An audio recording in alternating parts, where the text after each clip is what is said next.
Good morning, students. Class 7th, subject science, chapter number 10, respiration in the organisms. बच्चों, आज से हम नया चैप्टर शुरू कर रहे हैं, रेस्पिरेशन इन ऑर्गेनिम्स. बच्चों, जो हमारा चैप्टर का नाम है रेस्पिरेशन आप ब्रीदिंग प्रोसेस भी कह सकते हो, यानी हम सांस लेना, सांस छोड़ना इन ऑल द ऑर्गेनिम्स. जो भी जीव जंतु है वो कैसे सांस लेते, कैसे छोड़ते हैं, उसके बारे में हमने आज पढ़ना है.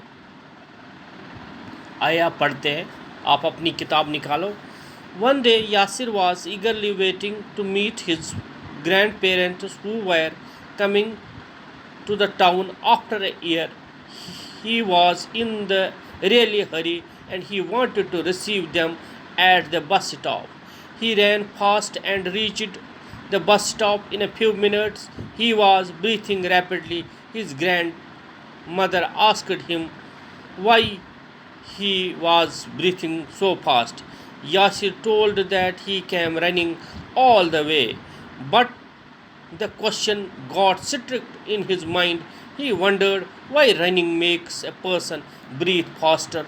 The answer to the Yasir's question lie understand. Why do we breathe? Breathing is a part of the respiration. Let us learn about the respiration.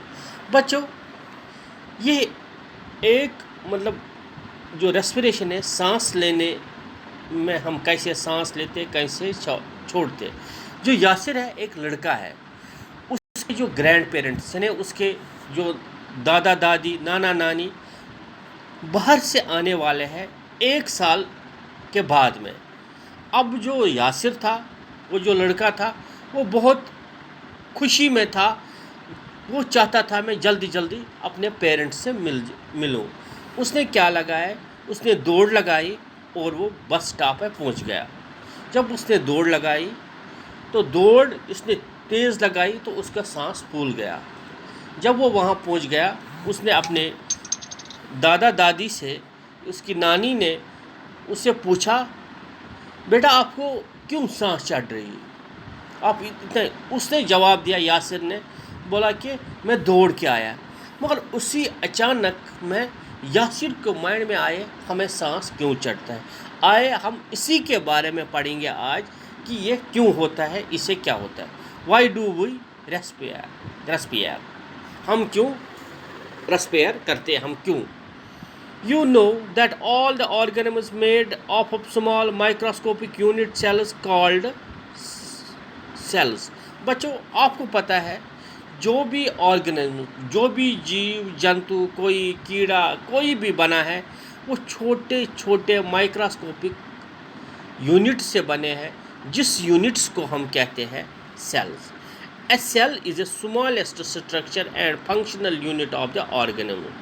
एक सेल है, ये एक स्मॉल स्ट्रक्चर है, functional unit of the organism. Organisms का अगर function कुछ है वो सेल से ही होता है. इसका मतलब है सेल सबसे छोटी ऑर्गेनिज्म में यूनिट है जो ऑर्गेनिज्म को फंक्शन करते हैं, जो हमें चलाती है. वो सेल से हमें एनर्जी मिलती है, सेल से ही हमें सब कुछ. Each cell of the organism perform certain function such as nutrition, transport, excretion, reproduction. To perform these functions the cell needs to energy. बच्चों, जो भी लिविंग ऑर्गेनिम्स यानी जीव जंतु कोई भी फंक्शन है वो सेल से ही दोबारा होती है. चाहे जैसे हमने खाना खाना है, उसके लिए एनर्जी चाहिए. हमें कोई भी काम करना, कुछ करना होगा, पढ़ना होगा, लिखना होगा, उसके लिए हमें एनर्जी चाहिए. Even when we are eating, sleeping, reading, we require energy. But where does this energy comes? बच्चों, हम सोते हैं, हम खाते हैं, हम उठते हैं, हम खेलते हैं, उसके लिए एनर्जी हमें चाहिए.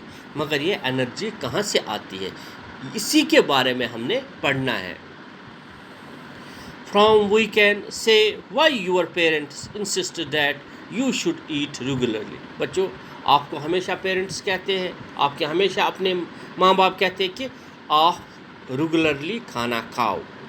दे फूड है stored energy which is released during the respiration. बच्चों, पहले हम क्या कहते थे कि ऑर्गन जो रेस्पिरेशन होता है वो खाली ब्रीथिंग होता है। अब ये छोटे बच्चों को अब और ये खाली ब्रीथिंग नहीं होती है, इस ब्रीथिंग से हमें, इस रेस्पिरेशन से हमें एनर्जी भी मिलती है।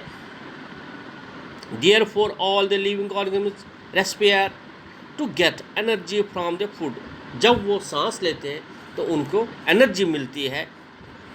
During the breathing we breathe in air. You know that the air contains oxygen. We breathe out air which is rich carbon dioxide. The air we breathe in the transported into all parts of body and ultimately to each cell.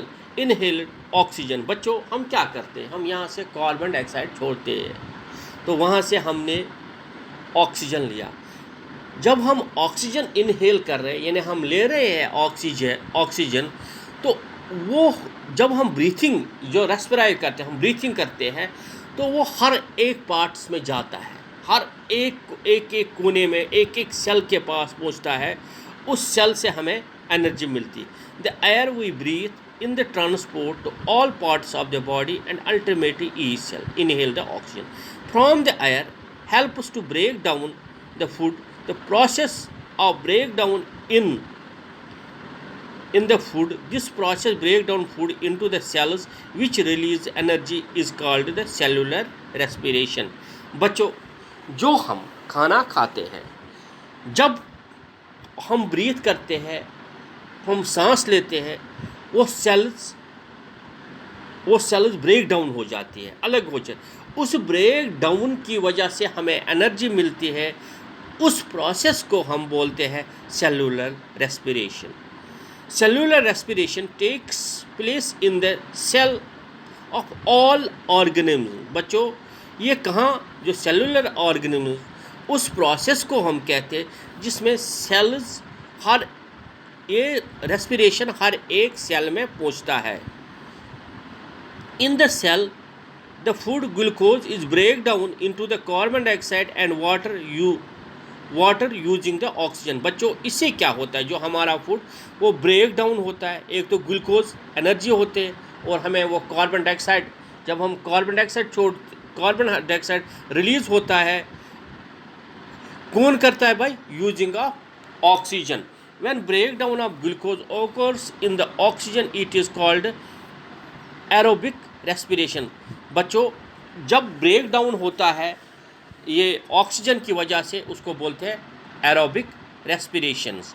The food can also break down without using of oxygen is called. अगर oxygen के बगैर food break down होगा तो उसको कहना है an aerobic respiration, break down of food releasing energy. बच्चों, अगर हम C6H2O6 यानी ग्लूकोज लेते हैं, उसके साथ जब वाटर की कम्बिनेशन होती है, वहाँ से हमें मिलता है CO2 प्लस H2O। एक तो हमें एनर्जी मिलती है, plus carbon dioxide plus H2O।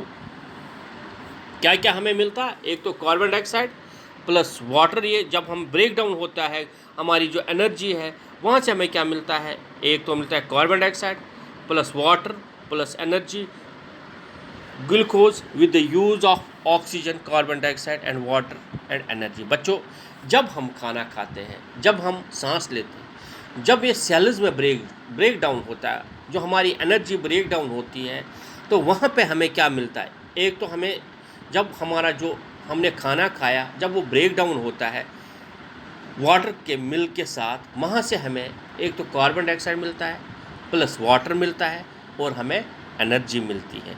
यही हम चीज़ें रिलीज़ होती है, यही प्रोसेस हम कहते हैं एरोबिक और एनारोबिक रेस्पिरेशन। बच्चों, मुझे लग रहा है आपको बिल्कुल ये क्लियर होगा। अगर कोई भी प्रॉब्लम होगी आप मुझे कॉल करना, आप मुझे व्हाट्सएप पर मैसेज भेज सकते हैं, तो मैं आपको कोशिश करूँगा फिर समझाने की। Thank you, have a nice day, be safe.